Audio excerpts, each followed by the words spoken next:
The March cyber risk forecast is out, so let's talk about the most important takeaways with a focus on what has changed from previous forecasts and what CISOs need to prioritize in the next 30 days. The first thing to understand is that the forecast makes a clear shift in the overall risk environment. In prior months, we talked about elevated risk, rising trends, and specific threat categories moving up or down. In the March cyber risk forecast, the baseline itself has moved. Cyber risk is now at a persistent high and in some areas very high across every major threat category at the same time. There is no single dominant threat. Instead, state actors, cyber criminals, and ideology motivated groups are all active concurrently, creating a sustained high tempo threat environment. One of the most important changes in this forecast is the explicit escalation of state-aligned risk outside active war zones. The report highlights that state-linked cyber activity is no longer confined to espionage or influence operations. We are now seeing credible near-miss destruction attacks against civilian infrastructures in NATO-aligned countries. A Russian state-linked group nearly disrupted part of Poland's power grid in late 2025, and the forecast assesses that over the next 30 days, the risk of similar attacks targeting energy, manufacturing, and transportation networks remains high and rising. This matters because it means organizations do not need to be located in a conflict zone to be affected by state-sponsored cyber operations. Alignment, supply chain connections, and sector relevance are enough to put you at risk. Another significant shift in this forecast is the speed at which vulnerabilities are being weaponized.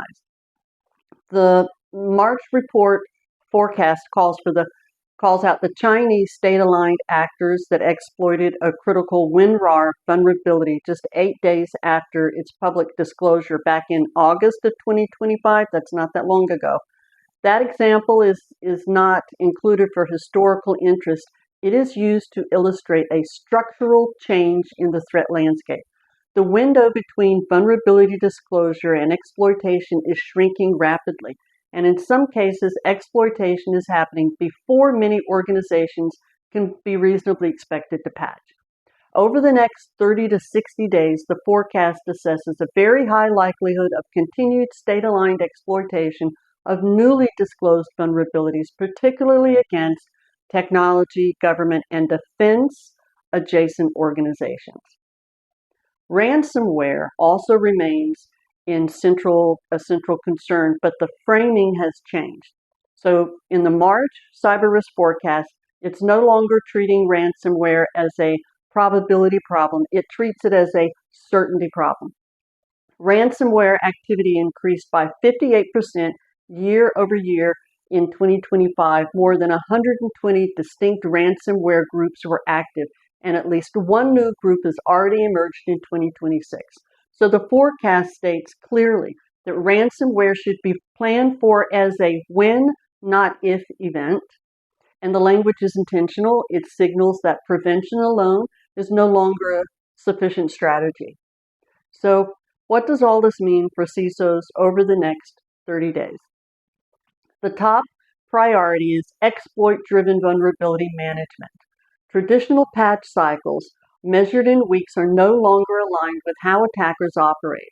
CISOs need to know whether their organizations can identify actively exploited vulnerabilities within days and apply patches or compensating controls just as quickly. This includes not only internal systems, but also third-party providers and managed service partners. If a CISO cannot confidently say that the newly exploitable vulnerabilities can be addressed in days rather than weeks, it is a critical exposure in the current given environment. The second priority for the next 30 days is resilience. So the forecast emphasizes that organizations should assume that systems may be disrupted for days or weeks, not hours. That means validating offline and immutable backups, testing restoration processes, and ensuring that business continuity plans actually work under real conditions.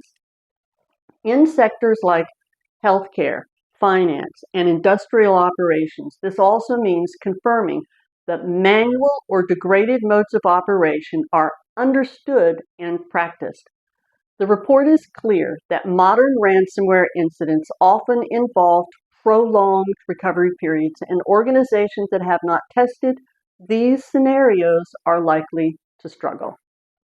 The third priority for the next 30 days is third party and supply chain. The forecast repeatedly reinforces that vendors, cloud providers, software suppliers, professional service firms are all part of the attack surface. CISOs need to know which third parties are operationally critical and whether they can be isolated quickly if they are compromised. This is not a paperwork exercise. It is about limiting the blast radius. When, not if, a trusted provider is affected.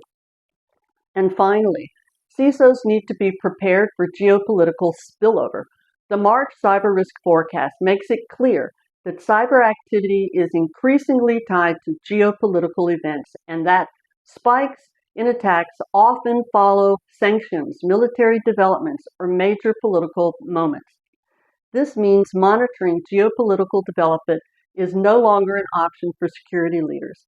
This should be part of situational awareness.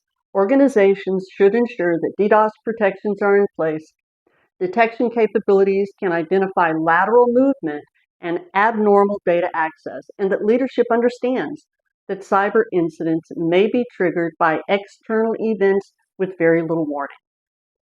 In summary, the March cyber risk forecast describes a threat environment defined by convergence rather than cycles. Exploitation is faster, ransomware is persistent, state-aligned risk is expanding geographically, and third-party dependencies amplify the impact. Over the next 30 days, the most effective CISOs will focus on shrinking the exploit window, validating recovery, reducing dependencies on fragile systems, and operating with the assumption that disruption is not hypothetical, it is expected.